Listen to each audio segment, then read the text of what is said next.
네, 어제 새벽 본문에서 그러니까 우리가 지금 읽은 예레미야 32장 35절 앞에 나오는 본문에서 예레미야 선지자는 왜 이런 일이 생기고 있는지를 궁금해 합니다. 그래서 하나님께 기도하며 질문을 하지요. 우리의 삶에는 때로 우리가 이해하기 힘든 일들이 벌어질 때가 있습니다. 이해하기 힘든 상황이 생길 때가 있습니다. 그러면 왜 이런 일이 생기는지가 궁금해지고 질문이 생깁니다. 이 상황을 통하여 하나님께서 무엇을 말씀하시고자 하는가 하는 질문이 생길 때가 있죠. 그럴 때 정말 필요한 것이 믿음이라고 말씀드렸습니다. 이해할 수 없는 일, 이해할 수 없는 상황이 생길 때 나의 감정이나 나를 둘러싸고 있는 상황에 집중하는 것이 아니라 지금까지 내 삶을 인도하신 분이 하나님이시고 그리고 그 하나님께서 앞으로도 내 삶을 인도하실 것을 믿으며 믿음의 눈으로 그 상황을 바라보는 것이 필요하다라고 말씀을 드렸습니다. 그리고 하나님을 바라보는 그 믿음의 시선이 나의 마음을 새롭게 한다고 말씀을 드렸습니다. 오늘 본문은 그렇게 기도하며 하나님께 묻는, 그러니까 왜 이런 일이 우리에게 생겼습니까? 라고 질문하는 그 예레미야의 질문에 대한 하나님의 응답입니다. 하나님께서는 왜 이런 일이 생겼는지를 다시 한번 예레미야에게 말씀해 주십니다. 오늘 본문 26절과 27절 말씀 우리 같이 한번 읽겠습니다. 시작. 그때에 여호와의 말씀이 예레미야에게 임하여 이르시되 나는 여호와요 모든 육체의 하나님이라 내게 할 수 없는 일이 있겠느냐. 아멘. 이 26절 말씀을 통하여 예레미야가 하나님께 드린 기도에 대한 답으로 하나님의 말씀이 예레미야에게 임했다는 것을 우리가 알 수 있습니다. 그리고 이 27절에서 하나님께서는 스스로를 모든 육체의 하나님이며 할 수 없는 일이 없는 존재라고 스스로를 밝히십니다. 하나님께서는 살아있는 모든 것의 하나님이 되십니다. 그분은 전능하시기 때문에 못하시는 일이 없으신 분이십니다. 그런데 그렇게 못하시는 일이 없으신 하나님께서 지금은 이스라엘을 심판하시기로 결심하신 겁니다. 이것은 하나님의 선택이고 하나님의 주권입니다. 그러니까 하나님의 능력이 모자라서 하나님에게 힘이 없어서 어쩔 수 없이 이런 일이 생긴 것이 아니라 못하시는 일이 없으신 하나님께서 지금은 이스라엘을 심판하기로 선택하셨고 하나님께서 그렇게 하고 계시다는 겁니다. 이것은 하나님의 주권이기 때문에 아무도 그 선택에 이의를 제기할 수가 없습니다. 28절은 이렇게 기록합니다. 같이 읽습니다. 시작. 그러므로 여호와께서 이와 같이 말씀하시니라. 보라, 내가 이 성을 갈대아인의 손과 바벨론의 느부갓네살 왕의 손에 넘길 것인즉 그가 차지할 것이라. 아멘. 하나님께서는 분명히 말씀하십니다. 내가 했습니다. 하나님이 하셨습니다. 내가 이 성을 갈대아인의 손과 바벨론 왕의 손에 넘길 것이다. 하나님께서 그렇게 하셨다는 겁니다. 그러면 하나님께서 왜 그런 결정을 하셨을까요? 30절 이하의 말씀에 그 이유가 나오는데요. 우리 30절과 31절도 같이 읽겠습니다. 시작. 이는 이스라엘 자손과 유다 자손이 예로부터 내 눈 앞에 악을 행하였을 뿐이라. 이스라엘 자손은 그의 손으로 만든 것을 가지고 나를 경노하게 한 것뿐이니라. 여호와의 말씀이니라. 이 성이 건설된 날부터 오늘까지 나의 노여움과 분을 일으키므로 내가 내 앞에서 그것을 옮기려 하노니. 아멘. 이스라엘 자손과 유다 자손은 예로부터 하나님 앞에서 악을 행하였습니다. 이스라엘은 우상 숭배를 하며 하나님을 진노하시도록 만들었습니다. 그래서 하나님께서는 이제 그러한 죄악을 그냥 두고 보지 않으시려고 하십니다. 내가 내 앞에서 그것을 옮기려 하노니 라고 말씀하시지요. 여기에서 옮기다 라고 번역된 히브리어 동사는 없애버리다, 치워버리다 라는 뜻을 가지고 있습니다. 그리고 이 단어는 하나님께서 한 나라를 심판하실 때, 한 나라를 멸망시키실 때 사용하는 단어입니다.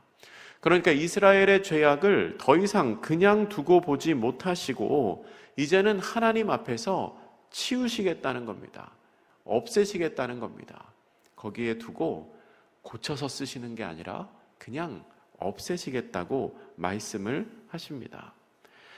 그들의 죄악은 한두 사람의 잘못이 아니었습니다. 모든 백성이 그 죄에 동참을 하고 있었습니다. 32절도 같이 읽습니다. 시작. 이는 이스라엘 자손과 유다 자손이 모든 악을 행하여 내 노여움을 일으켰음이라. 그들과 그들의 왕들과 그의 고관들과 그의 제사장들과 그의 선지자들과 유다 사람들과 예루살렘 주민들이 다 그러하였느니라. 아멘. 정치 지도자들과 종교 지도자들과 그리고 일반 백성들 가릴 것 없이 하나님의 백성이라고 하는 모든 사람들이 그 죄에 동참하였습니다. 그래서 하나님의 노여움을 불러 일으켰습니다. 하나님께서는 그들의 죄악을 돌이키시기 위하여 끊임없이 그들에게 말씀하셨습니다. 하지만 아무런 소용이 없으셨습니다. 33절은 이렇게 기록합니다. 그들이 등을 내게로 돌리고 얼굴을 내게로 향하지 아니하며 내가 그들을 가르치되 끊임없이 가르쳤는데도 그들이 교훈을 듣지 아니하며 받지 아니하고. 아멘. 이스라엘 민족은 너무나 고집스럽습니다. 고집이 너무 셉니다. 그런데 그 고집이 하나님을 믿는 고집이면 참 좋았겠지만 옆에서 아무리 유혹하고 아무리 우상숭배하라고 해도 아닙니다. 나는 하나님만 믿겠습니다. 나는 하나님을 떠날 수 없습니다. 라는 고집이면 너무 좋았겠지만 그러나 그 고집은 정반대의 고집입니다. 하나님에게서 등을 돌리고 얼굴을 다른 곳으로 향하고 하나님께서 그들을 향하여 끊임없이 가르칩니다. 끊임없이 돌아오라고 합니다. 그런데 계속 고집을 부립니다. 아닙니다. 나는 돌아가지 않겠습니다. 아닙니다. 나는 우상숭배하겠습니다. 아닙니다. 나는 하나님 섬기지 않겠습니다. 라고 계속해서 고집을 부리며 하나님이 계속해서 끊임없이 가르치고 교훈함에도 불구하고 하나님께로 돌아오지 않았다는 겁니다. 33절에 나오는 표현, 내가 그들을 가르치되 끊임없이 가르쳤는데도 라는 표현은 참 난감하기도 하고 또한 참 속상하기도 합니다. 하나님께서는 끊임없이 이스라엘을 돌이키기 위하여 부르시지만 그들은 참으로 끈질기게도 계속해서 하나님의 교훈을 거절하고 있습니다. 그리고 이스라엘의 죄악은 여전히 끊이지 않습니다. 35절 말씀, 우리 35절 말씀 같이 한번 읽어보겠습니다. 시작.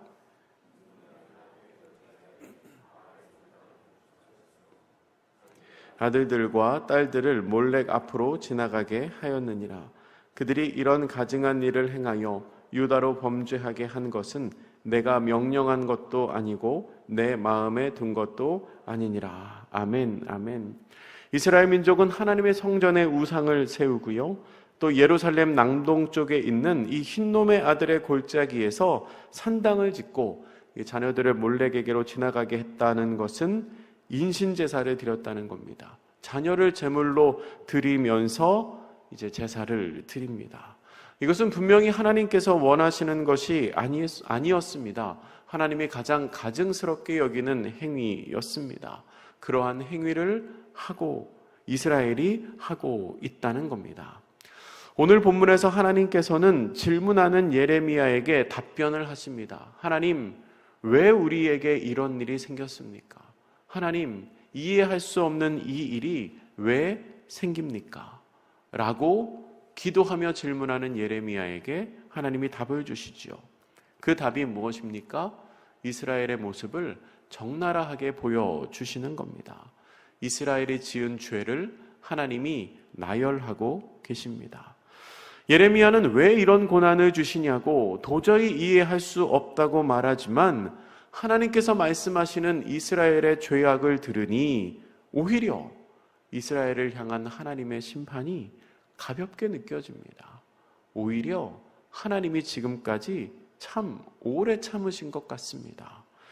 이스라엘의 죄악은 끈질기고도 오래된 죄였습니다. 하나님께서 끊임없이 가르치시고 끊임없이 부르셨음에도 불구하고 그들은 되돌리지 않습니다.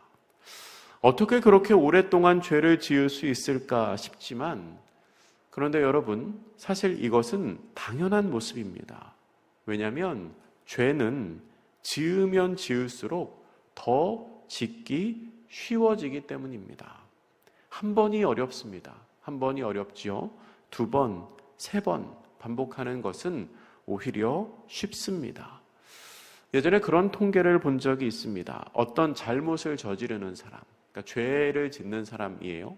범죄를 저지르는 사람 옆에는 비슷한 잘못을 저지르는 사람이 상대적으로 많다는 통계입니다. 쉽게 말하면 도둑놈 주변에는 도둑놈이 많고요. 사기꾼 주위에는 사기꾼이 많습니다. 유유상종이라고 표현을 해도 될지 모르겠습니다. 그런 무리들 가운데 가까이 있으면 그런 무리들처럼 닮아간다는 겁니다. 주변 사람들이 한 명, 두 명 일탈하는 행위를 보면 나도 모르게 내 마음이 들썩들썩합니다. 그러면서 저렇게 해도 되는 건가? 처음엔 생각하지만 나중에 그런 모습을 반복적으로 보다 보면 아, 저렇게 해도 되는 거구나, 저렇게 해도 괜찮구나 라고 생각을 하게 됩니다. 그리고 나도 모르게 따라가게 되지요. 그게 잘못인 줄도 모르고 따라가는 겁니다. 주변에 다 그런 사람들이 있으니, 주변 사람들이 다 그렇게 행하니 나도 그렇게 하는 것 크게 죄책감이 느껴지지 않는 겁니다. 일종의 도덕적인 해이가 그 무리 안에 일어나는 것이지요. 옳고 그름의 경계가 느슨해지는 것입니다. 다른 사람이 다 그렇게 하니까 그렇게 하는 게 당연하다고 생각하기도 합니다. 우리 동네에서는 그게 관례야. 여기서는 그렇게 하는 게 당연해.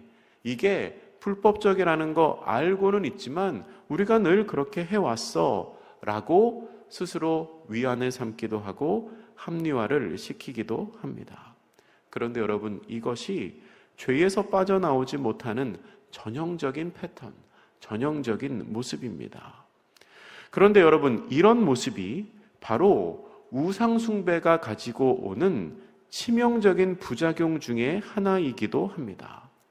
우상숭배하는 사람들은 보지도 못하고 듣지도 못한다고 성경이 기록합니다. 여러분, 보지 못하고 듣지 못하면 어떻게 됩니까? 분별하지를 못합니다. 이게 뭐가 맞는지, 뭐가 틀리는지 눈으로 보고 있고 귀로 듣고 있어도 판단을 할 수가 없습니다. 시편 115편 4절부터 8절은 이렇게 기록합니다. 제가 읽어드립니다. 그들의 우상들은 은과 금이요 사람이 손으로 만든 것이라. 입이 있어도 말하지 못하며 눈이 있어도 보지 못하며 귀가 있어도 듣지 못하며 코가 있어도 냄새 맡지 못하며 손이 있어도 만지지 못하며 발이 있어도 걷지 못하며 목구멍이 있어도 작은 소리조차 내지 못하느니라. 우상들을 만드는 자들과 그것을 의지하는 자들이 다 그와 같으리로다. 아멘. 여러분, 우상은 입이 있어도 말하지 못합니다. 눈이 있어도 보지 못합니다. 손이 있어도 만지지 못합니다. 당연하죠. 사람의 손으로 만든 거니까요. 사람의 손으로 돌 깎아서 나무 깎아서 만든 것이 어떻게 볼 수 있고 어떻게 들을 수 있겠습니까? 문제는 그렇게 우상을 만드는 자들과 그 우상을 만들어 놓고 의지하는 자들이 다 그 우상처럼 된다는 겁니다. 내가 내 손으로 만들어 놓고 이게 신입니다 라고 섬기는 그 어리석은 사람들은 우상처럼 보지도 듣지도 만지지도 냄새 맡지도 못한 사람이 된다는 거지요. 그래서 결국은 어떻게 됩니까? 본인이 죄 가운데 있으면서도 판단을 못합니다. 본인이 지금 죄 가운데 빠져서 하나님의 말씀을 계속 거절하고 하나님으로부터 멀리 떠나 있으면서도 이해하지를 못하고 깨닫지를 못합니다. 옆에서 아무리 교훈하고 아무리 가르쳐도 듣지를 못합니다. 그래서 그 안에 있으면 벗어날 수가 없습니다. 그러면 어떻게 해야 됩니까? 깨뜨려야 합니다. 깨뜨려야죠. 그 구조 자체를 깨뜨리고 다시 시작해야 합니다. 그래서 하나님이 말씀하시죠. 내가 치워버리겠다. 저거 고쳐서는 못 쓰겠다. 새로 시작하는 게 낫겠다. 하나님께서는 지금 다시 시작하시기 위하여 이스라엘을 깨뜨리고 계신 겁니다. 하나님께서 주시는 심판은 죄에 대한 정죄이면서 동시에 회복을 위한 책망입니다. 영원히 망하게 하시려고 그런 심판을 주시는 게 아닙니다. 다시 살리시기 위해서 심판하시는 겁니다. 여러분, 그래서 그 예레미야 32장 말씀은 오늘 본문의 마지막인 35절로 끝나지 않습니다. 만약에 32장이 우리 오늘 본문의 마지막인 35절로 끝났다면 너무 속상할 것 같습니다. 그런데 그 뒤에 나오는 36절의 시작이 어떻게 됩니까? 그러나 라고 시작하죠. 그러나 하나님께서 고치시겠다는 겁니다. 하나님께서 회복을 시작하시겠다는 겁니다. 죄를 이렇게 나열한 후에는 그것으로 그치는 것이 아니라 내가 그들을 다시 깨뜨리고 다시 시작하겠다 말씀하십니다. 이 내일 새벽에 이 회복의 말씀이 선포됩니다.